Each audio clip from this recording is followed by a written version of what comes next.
ச்சே, இந்த கார்த்தி இப்படி பண்ணுவான்னு நான் கொஞ்சம் கூட நினைக்கல. இந்த சம்பந்தம் தட்டி போனது நமக்கு ஒரு விதத்துல நல்லதுனாலும் எப்படியும் இந்த சம்பந்தம் நல்லபடியா அமைஞ்சிரும்னு பிரபு ஆசையா இருந்தான். கார்த்தியால மாப்பிள்ளை வீட்டுக்காரங்க ரோஹிணிய வேணான்னு சொல்லிட்டு போனதால பிரபு ரொம்ப ரொம்ப கோவமா இருக்கான்.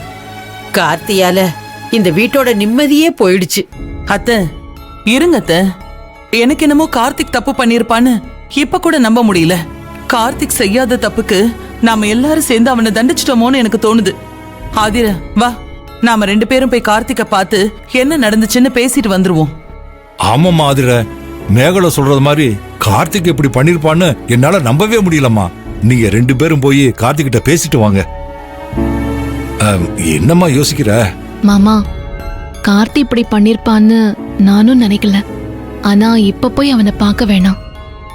நான் போய் கார்த்திய பார்த்தா உங்க பெரிய புள்ள பேச்ச மதிக்காத மாதிரி ஆயிடும்.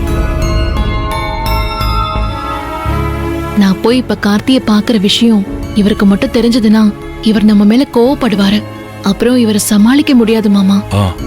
அதனால இப்போதைக்கு நம்ம கார்த்திய போய் பார்க்க வேணாம். இவரோட கோவம் குறையட்டும், அதுக்கப்புறம் போய் பார்க்கலாமே. ஆமா ஆதிர, நான் அது சுத்தமா மறந்தே போயிட்டேன் பாரு. பிரபுக்கு மேல கோவம் வந்துருச்சுன்னா வீட்டை விட்டு போயிடுவான். என் மேல கோவம் வந்துச்சுன்னா வீட்டுக்கே வர வேண்டாம்னு சொல்லிடுவான்.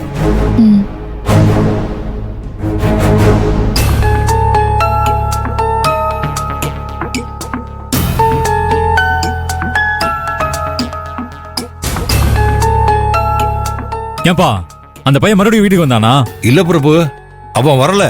அப்படியே வந்தாலும் நீ சொல்லாம உன்கிட்ட கேட்காம அவனை நான் வீட்டுக்குள்ளேயே விட மாட்டேன். வரட்டும்.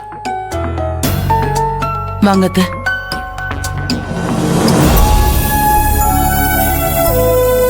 ஏங்க, நீங்க இன்னும் நடந்ததே நினைச்சிட்டு இருக்கீங்களா? எப்படி மறக்க முடியாது? எப்படி மறக்க முடியும்?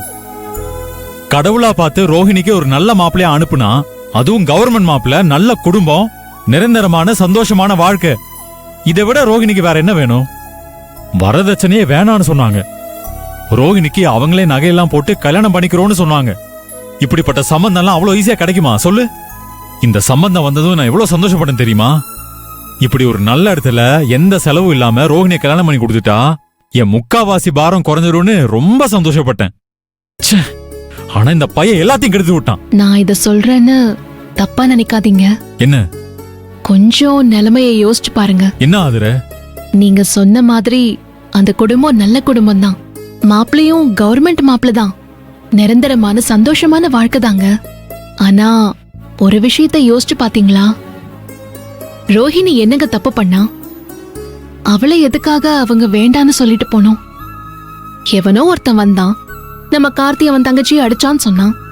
அது நிஜமா பொய்யான்னு கூட விசாரிக்காம நாங்க மானம் உள்ள குடும்பம், மரியாதை உள்ள குடும்பம்னு சொல்லிட்டு ரோஹிணிய வேணான்னு சொல்லி உதறிட்டு போயிட்டாங்க.